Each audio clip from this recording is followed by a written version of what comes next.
I was working at the Mayfield Inn, and the little kid, that kid must have been about this size.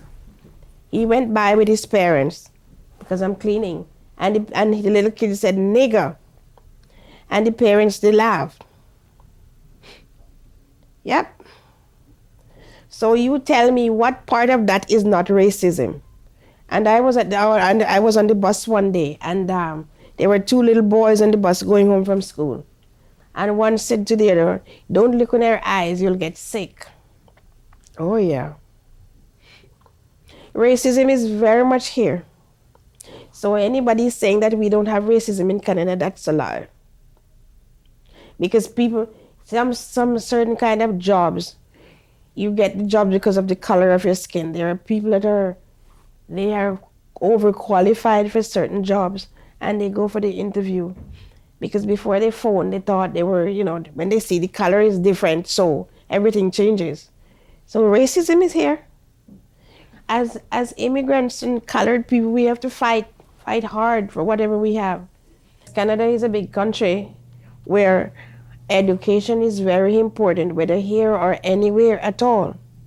And when the government is cutting funding, on education, what are they telling the younger generation? Because those are going to be the people ruling the world later on.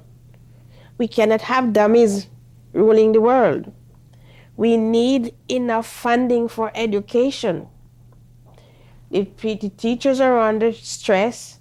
The kids are going to be under stress because when you take a classroom and pile 30 or 40 kids in one classroom, what are they going to be learning? Education is very important in a country. You cannot be taking money out of education. For sure.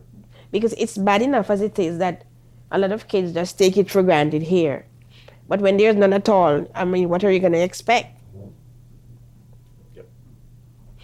Because if they keep doing things like this country is going to go down. This is a beautiful country.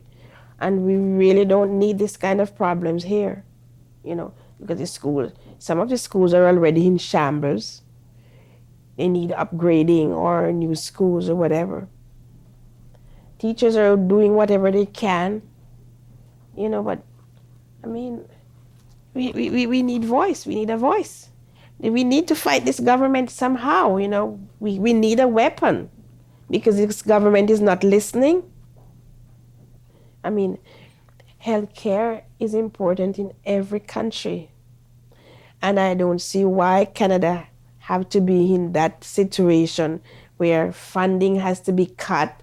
And if you're cutting funding, how can you cut education and healthcare? What is this government thinking? And I cannot understand why people still decide to vote for a government that doesn't care anything about them. Because if he cared about people, he would never be doing this. But Albertans, on a whole, I think, like punishment. Yep. They like punishment. They do. I think you're right. It's my only explanation. Sure. Yep. They like punishment. They don't like what's good for them. I think, to be fair, somewhat, that there hasn't been an alternative here for a long time. People don't know it any other way, and they may be scared it's going to be worse. Sure. But how can you tell if you don't try something? If you don't try something, you cannot go and make a decision like I say, well, it's not going to be any better anyway, so I'm not going to vote any way different. This man has done everything to us.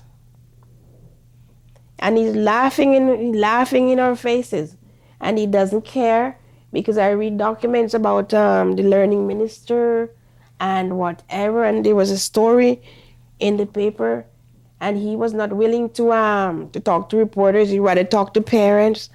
So I think even teachers like what they're getting, because teachers went and voted back for him. He cut spending in education before the election, and then he went and put the money back in.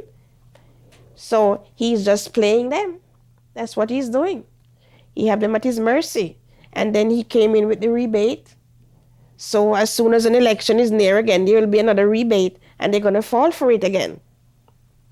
So the only thing I can say is some of these people are brain dead. Because we all come here as immigrants.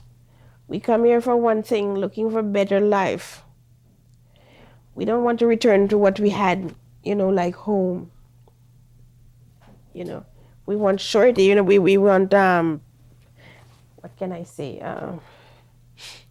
We need to know that for our next generation, they'll be able to cope with the situation. Right now, we are barely coping for ourselves, because it's too much pressure. We know cost of living went up, yes.